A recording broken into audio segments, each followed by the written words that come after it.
नमस्कार, आप देख रहे हैं आप तक न्यूज और मैं हूं आपके साथ सीमा नामदेव। शुरुआत करते हैं आज की खास खबरों के साथ। लगातार हो रही चोरी का कोतवाली पुलिस ने किया खुलासा। विगत दिनों नगर में अज्ञात चोरों ने दुकानों का ताला तोड़कर अनेक दुकानों में चोरी की थी। पुलिस अधीक्षक ने अज्ञात चोरों के खिलाफ टीम गठित कर चोरों को पकड़ने के निर्देश दिए थे। कोतवाली पुलिस ने चोरी करने वाले 3 चोरों के कब्जे से चोरी का सामान, लैपटॉप, कैमरा एवं अन्य सामान जब्त किया, जिसकी कीमत लगभग 1,20,000 रुपए बताई जा रही है। लगातार 4-5 चोरियों की वारदात हुई थी। कस्बे में लगातार 4-5 जगह घटना घटी थी चोरी की, जिस पर हमने चोरी पर नियंत्रण पाने के लिए पुलिस टीम लगातार रात्रि में गश्त कर रही थी। पिछले 31 जनवरी के बाद से हमने मुखबिर भी लगाए थे, जिस पर हमें जानकारी मिली कि अपने कस्बा क्षेत्र के कुछ लोग इस चोरी की घटना में सम्मिलित हैं और आज एक जानकारी लगी कि कुछ घटना में चोरी किए गए लैपटॉप बेचने की फिराक में घूम रहे। तो हम 3 अपचारी वालों को पकड़ा था, जिनके कब्जे से घटना में चोरी गए 4 लैपटॉप, एक बड़ा कैमरा, एक छोटा कैमरा, कुछ राजश्री लाइटर और कुछ खाने की सामग्रियाँ उनसे बरामद की गई, जिनका कुल मसूका 1,25,000 रुपये है। सभी 5 प्रकरण में चोरी गई संपत्ति को बरामद कर लिया गया। पुलिस अधीक्षक के मार्गदर्शन तथा एसडीओपी के निर्देशन में थाना गाड़ा सराई में आज गाड़ा सराई कस्बा के व्यापारी संघ ने होली के पर्व तथा महाशिवरात्रि को शांतिपूर्ण तरीके से मनाने के संबंध में शांति समिति की बैठक का आयोजन थाना परिसर में किया गया, जिसमें कोरोना गाइडलाइन का पालन करने तथा त्योहार शांति और सौहार्द के साथ पूर्ण भाईचारे से मनाने की सीख भी दी।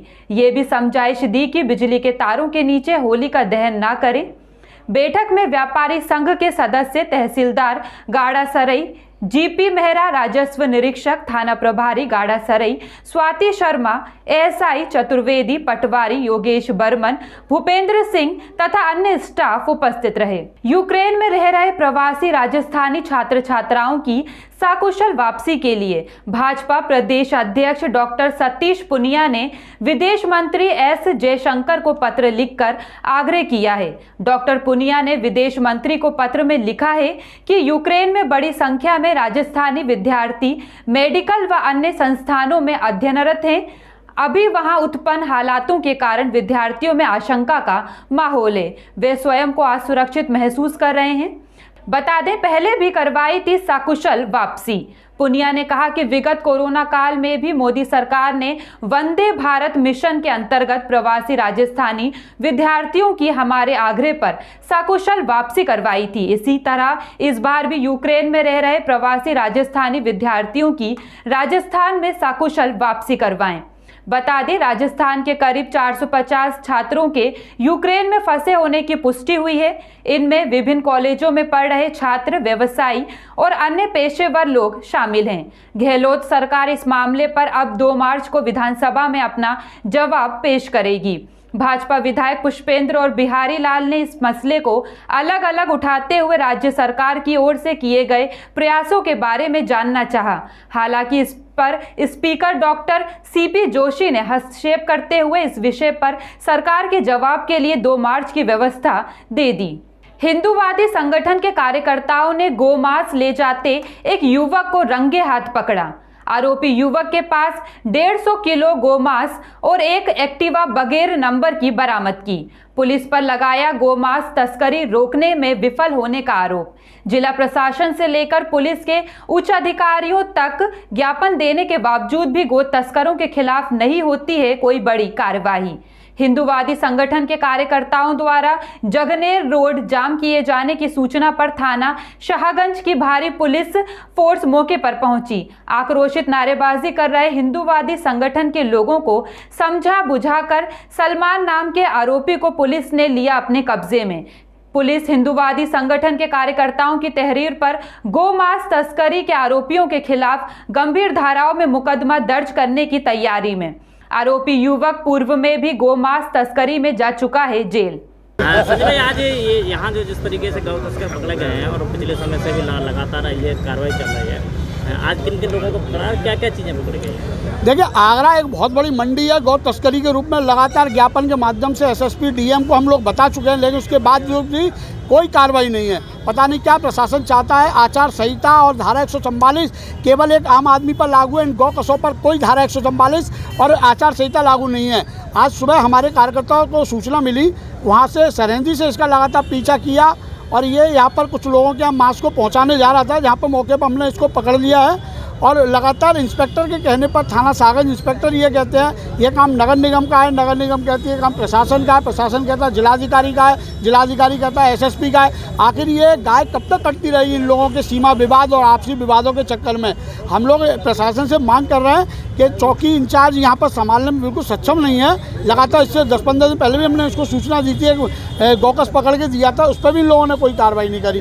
तो ऐसे लगातार कार्रवाई ना करना कहीं ना कहीं एक गाय माता के लिए बड़े खेत का विषय कि गाय माता कैसे बचाओ जीवित रहेगी। संजय भाई, ये बताइए, आज जो लोग पकड़े गए हैं उनके कुछ जानकारी हो पाई, कौन लोग हैं? ये कोई सलमान है, नाई की मंडी निवासी है। पिछली बार भी क्या इसमें थाना सागर में इसके खिलाफ मुकदमा लिखा है एक शराब तस्करी और गौवध अधिनियम का, उसमें जेल ये गया था यही सलमान, और अभी जेल से छूटने के बाद पुनः इसने काम किया और इसने 2-3 नाम और बताए जिस पर पुलिस कार्रवाई कर रही है। आज क्या हुआ है ये?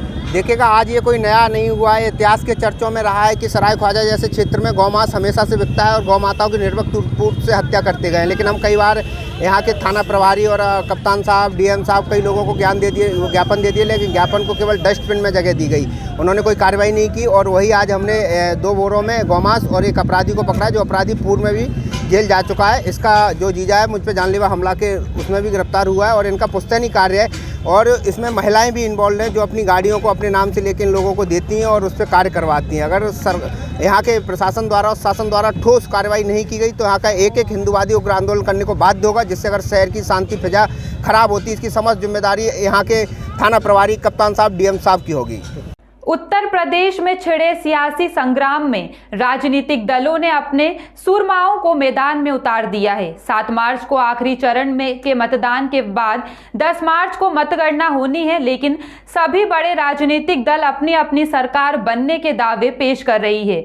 देश की राजनीति का बड़ा चेहरा बन चुके AIMIM के मुखिया असदुद्दीन ओवैसी प्रदेश में लगातार रैलियां कर रहे हैं और 25 फरवरी को उन्होंने बस्ती जिले में भी दस्तक दे दी है। महादेवा विधानसभा से प्रत्याशी पूर्णिमा गौतम को जिताने की उन्होंने अपील की। कुदरहा में आयोजित चुनावी जनसभा में असदुद्दीन ओवैसी की एक झलक पाने के लिए लोगों में गजब की दीवानगी देखी गई। उत्साह से लबरेज भारी भीड़ देखकर यकीनन अन्य सभी दलों में बेचैनी पैदा हो गई होगी, क्योंकि ये भीड़ किसी के द्वारा लाई नहीं गई थी, बल्कि लोग असदुद्दीन ओवैसी को सुनने के लिए खुद इकट्ठा हुए थे। खचाखच भरे मैदान में मौजूद लोग ओवैसी के आते ही बेकाबू हो गए और कुर्सियों को छोड़कर उनकी तरफ दौड़ पड़े। जब तक ओवैसी मौजूद रहे, लोग खड़े होकर ही उनका भाषण सुनते रहे। ओवैसी ने भाजपा, सपा और बसपा को जमकर घेरा। ओवैसी के साथ जन अधिकार पार्टी के मुखिया बाबू सिंह कुशवाहा, प्रदेश अध्यक्ष शौकत अली भी मौजूद रहे। फिलहाल के लिए इतना ही। खबरों का सिलसिला लगातार जारी है, बने रहिए आप तक न्यूज़ के साथ। नमस्कार।